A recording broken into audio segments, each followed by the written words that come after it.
Welcome back to Weekend Recharge. Lots of brave Americans battle the conditions outside every day to keep us safe and bring us what we need. When the temperatures dip down, even people like these firefighters have to take special precautions to keep from becoming victims of the cold themselves. And these crews in Dorchester, Mass. Had to take care when unthawing fire hydrants to put out a fire. It was definitely brutal there for sure. Well, Steve McDonald with the Boston Fire Department joins us now on the phone. And thanks for joining us. And when you have temperatures this cold, and they've been so cold for so long, what are the challenges that you guys face, the brave men and women of your department, when they come out and respond to calls? Well, like everything, part of our job is being prepared. So, you dress accordingly. And with these frigid temperatures, when you go out the door, you don't know what you're going to or how long you're going to be there. So, you work to protect your extremities, good socks, good gloves, good hats. And then you try to, affect what you need to do as quickly, as safely as possible. And, it was brutal last night, but in the end, we had no serious injuries, and that was important. And you guys take precautions in terms of perhaps limiting how long certain crews are on the hoses battling this? You have certain time limits saying, hey, only a 10 or 20 or 30-minute rotation, and keep rotating fresh crews in there to hit the front lines? Yes, we do. And that's why we went to, for instance, last night, 5 alarms. So we brought about 100 Boston firefighters to the scene.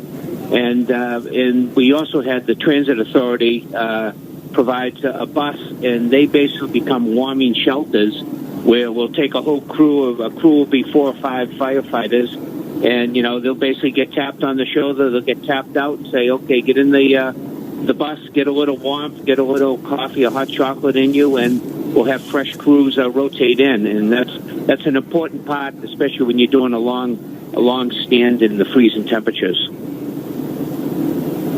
It certainly is. And speaking of the freezing temperatures, what happens when there's no water or not enough pressure because of the temperatures and the ice?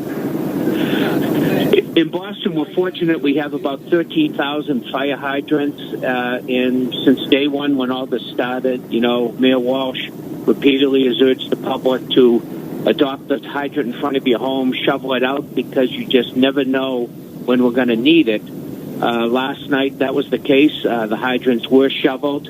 We probably hooked up to 15 of them at minimum, and we were fortunate we had no frozen hydrants and good water access last night. But again, it's all being prepared. Don't assume someone else is going to, shovel out that hydrant. Take it upon yourself to clear those couplings. So, and this is any place, anywhere. Clear the couplings so we can get to them.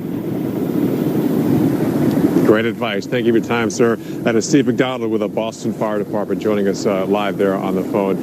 And Maria, it's so important when we have this cold weather, we have the snowstorms, that, as you mentioned, doesn't matter where you are, you got to make sure you shovel out those hydrants to help out the first responders. Maria? You literally are saving lives at that point, because time is of the essence, and we thank their hard work so much, right? And all the first responders braving these conditions, and there's plenty to go around still today. So let's get you looking ahead with the 7-day stretch. And you see today's map, we have the rain moving in, but also some of that wintry precip, including up in Chicago, where you still have those bitterly cold temperatures and some kind of gray skies right now. Gusts to 22 miles per hour, so that wind chill is at 5. Looking ahead to that forecast today, kind of nasty, but you see the light at the end of the tunnel with the temperatures on the increase. And really, that is going to be the trend for so many in the deep freeze right now. Above freezing Chicago tomorrow with our wintry weather, yes, moving back into the Northeast, Ohio Valley, New York into Boston, probably not going to really look at this as any kind of big snowmaker, but again, more is more. But temperatures up above freezing in those places. Meanwhile, across the south,